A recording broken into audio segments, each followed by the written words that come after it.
Hello friends, இன்னைக்கு இன்னொரு புதுவிதமான வெயிட் லாஸ் ரெசிபி தான் பார்க்க போகிறோம். நம்ம சேனலில் அரிசி சேர்த்தாம தான் ரெசிபீஸ் நான் போட்டுட்ருக்கேன். நல்லா ஒரு ப்ரோட்டீன் ஃபைபர் ரிச்சான ரெசிபீஸ். பிரேக்ஃபாஸ்ட், லஞ்ச், டின்னருக்கு எல்லாத்துக்குமே சேர்ந்து சாப்பிட்றது போல தான் இருக்கும்.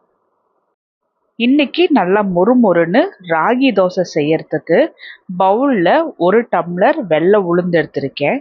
இதை 2லிருந்து 3 முறை நல்லா கழுவி எடுத்துகிட்டு வந்துடணும். வெள்ளை உளுந்துக்கு பதிலாக நீங்கள் கருப்பு உளுந்து கூட யூஸ் பண்ணிக்கலாம். வெள்ளை உளுந்துனா 2 மணி நேரத்துலேயே ஊறிடும். கருப்பு உளுந்துங்கும் போது ஒரு 8 மணி நேரமாவது ஊற வைக்கணும். அதனால தான் நான் வெள்ளை உளுந்து எடுத்திருக்கேன். 2 மணி நேரம் வெள்ளை உளுந்து நல்லா ஊறி வந்திருக்கு. ஊற வைக்க மறந்துட்டீங்க, கொஞ்சம் சீக்கிரமாக ஊறணும் அப்படிங்கிற சமயத்தில் வெள்ளை உளுந்து யூஸ் பண்ணிக்கலாம்.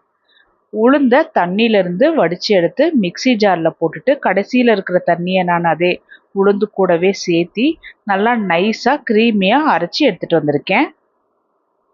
மிக்சி ஜாரில் எந்த டம்ளரில் உளுந்து அளந்தோமோ அதே டம்ளரில் 1 டம்ளர் கோதுமை மாவு, 1 டம்ளர் ராகி மாவு, இது ரெண்டுமே நான் கடையில் வாங்கினது தான். ஸோ 2 டம்ளர் மாவு சேர்த்திருக்கோம். இதுக்கு 2 டம்ளர் தண்ணி சேர்த்தணும். தண்ணி ஊற்றின உடனே ஸ்பூனை வச்சு நல்லா கலந்துட்டுடலாம். ஏன்னா ஒன்றுக்கு ஒன்று மர்ஜ் ஆகாமல் இருக்கும். இப்போ என்ன தான் நம்ம அரைச்சாலுமே கட்டி கட்டியாக இருக்கிறது போல் இருக்கும். அதனால ஸ்பூனை வச்சு நல்லா முழுமையாக இது போல் கலந்துட்டுட்டு அதுக்கப்புறமா இதை நல்லாவே அரைச்சி எடுத்துகிட்டு வந்துடலாம். மாவு பாருங்க, கொஞ்சம் கூட கட்டி படாமல் அரைச்சி எடுத்துகிட்டு வந்திருக்கேன். இப்போ நல்லாவே மழை வர்றதுனால புளிக்கிறதுக்கு கொஞ்சம் லேட் ஆகும். அதனால் நான் கையை வச்சு ஒரு முறை நல்லா கலந்துட்டுக்கிறேன். அப்போ நம்மளோட பாடி ஹீட்டுக்கு நல்லா சீக்கிரமாக புளிஞ்சு வரும். உளுந்தெல்லாம் சேர்த்திருக்கிறதுனால மாவை நல்லா புளிக்க வைக்கணும். குறைஞ்சது 8 மணி நேரம். நான் நைட்டே இந்த மாவு ரெடி பண்ணி வச்சுட்டேன். அடுத்த நாள் காலைல பாருங்கள், மாவு நல்லா சூப்பராக பொங்கி வந்திருக்கு. இதில் தேவையான அளவுக்கு உப்பு போட்டு நல்லா கலந்துட்டுக்கலாம். மாவு பொங்கி வந்திருக்கும் இல்லையா, அந்த மாவு கீழே இருக்கிற மாவோட சேர்த்து நல்லா முழுமையாக கலந்துட்டுக்கணும். இப்போ இதுக்கு சைட் டிஷ் ஒன்று ரெடி பண்ணிடலாம். கடாயில் 2 டேபிள் ஸ்பூன் தேங்காய் ஊற்றிட்டு எண்ணெய் சூடான உடனே 1/4 டீஸ்பூன் ஜீரகம், 1 டீஸ்பூன் உளுத்தம்பருப்பு, 1 டேபிள் ஸ்பூன் வேர்க்கடலை. இன்னைக்கு வாழைப்பூ சட்னி தான் ரெடி பண்ண போகிறோம். ஸோ வாழைப்பூ சட்னிக்கு உண்டான இன்க்ரீடியன்ட்ஸ் நான் சேர்த்திருக்கேன். இவன் மிதமான சூட்டில் வச்சு இது எல்லாமே நல்லா வறுக்கணும். உளுந்து கொஞ்சம் லைட்டாக ப்ரௌன் கலரில் வந்த உடனே காரம் தேவையான அளவுக்கு வரமிளகா, நான் ஒரு 3 வரமிளகா போட்டிருக்கேன். மிளகாவுமே நல்லா வறுப்பட்ட உடனே நான் சின்ன சின்ன பல்லு பூண்டாக சேர்த்துறதுனால ஒரு 20 பல்லு பூண்டு சேர்த்திருக்கேன். பூண்டுமே நல்லா லைட்டாக ப்ரௌன் கலர் வர அளவுக்கு வறுப்பட்டு வரணும். பூண்டோட பச்சை வாசனை போயிட்டு நல்லா வறுக்கும் போதே வாசனை வரும். அது வரைக்கும் நல்லா வறுத்தி எடுத்துக்கணும். இதில் 2 நார்மல் சைஸ் வெங்காயம் 4 கட் பண்ணி போட்டிருக்கேன். வெங்காயமும் எண்ணெயிலேயே நல்லா வதங்கி வரணும். லைட்டாக பிங்க் கலரில் வந்தால் போதும். அப்பப்போ கலந்துட்டு வெங்காயத்தை நல்லா வதக்கி எடுத்துக்கலாம். வெங்காயமும் நல்லா வதங்கி வந்தாச்சு. இதில் ஒரு கை நரைச்ச கருவேப்பிலை, 2 பச்சை மிளகா, இது ரெண்டத்தையுமே வெங்காயத்தோட சேர்த்து நல்லா கலந்துட்டுக்கணும். ஏற்கனவே வரமிளகா போட்டிருக்கோம். இப்போ பச்சை மிளகா போடுறதுனால காரம் தூக்கலாக இருக்கும்னு நினைக்க வேண்டாம், கரெக்டாக இருக்கும் காரம். இதில் ஒரு பெரிய வாழைப்பூவை நான் சுத்தம் பண்ணி வச்சுருக்கேன். இது வெங்காயத்தோட சேர்த்து நல்லா கலந்துட்டுக்கலாம். இது ராகி தோசைக்காக தான் நம்ம சைட் டிஷ் ரெடி பண்ணுறோம். ஆனால் இது வீட்டில் இருக்கிற எல்லாருமே சாதத்தில் போட்டு பிசைஞ்சு சாப்பிட, இல்லை இட்லிக்கு கூட ரொம்ப நல்ல காம்பினேஷனாக இருக்கும். அப்பப்போ கலந்துட்டு வாழைப்பூ நல்லா சுருண்டு வர அளவுக்கு வதக்கி எடுத்துக்கணும். இதில் 1/4 டீஸ்பூன் மஞ்சள், 1/4 டீஸ்பூன் பெருங்காயத்தூள், தேவையான அளவுக்கு கல்லுப்பும் போட்டு நல்லா கலந்துட்டுடலாம்.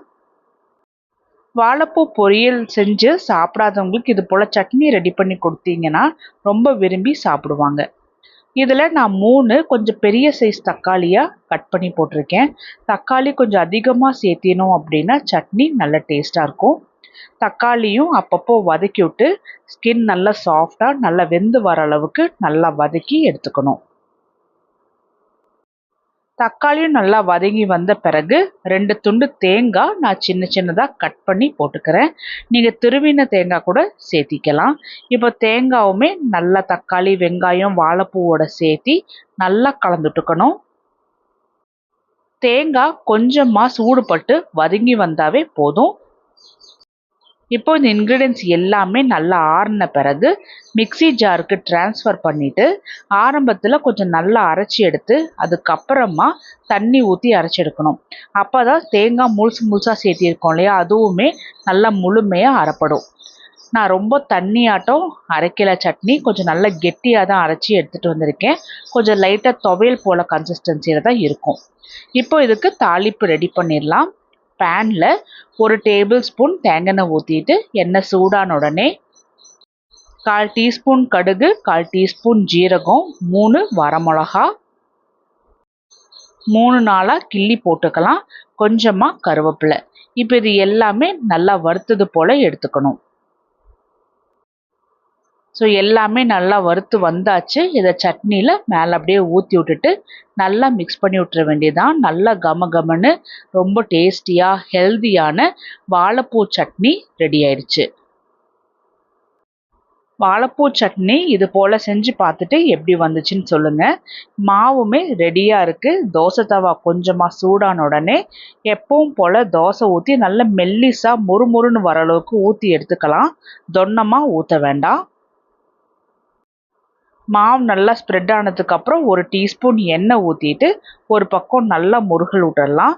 ஒரு பக்கம் நல்லா முருகினதுக்கு அப்புறமா இன்னொரு பக்கம் திருப்பி போட்டுக்கலாம். பாருங்கள் எந்த அளவுக்கு நல்லா மொறுன்னு ரெடியாக இருக்குன்னு. அரிசியில் செய்கிற தோசை ஓரம் கட்டணும், அந்த அளவுக்கு டேஸ்டியாக இருக்கும், ஹெல்த்தியாகவும் இருக்குது.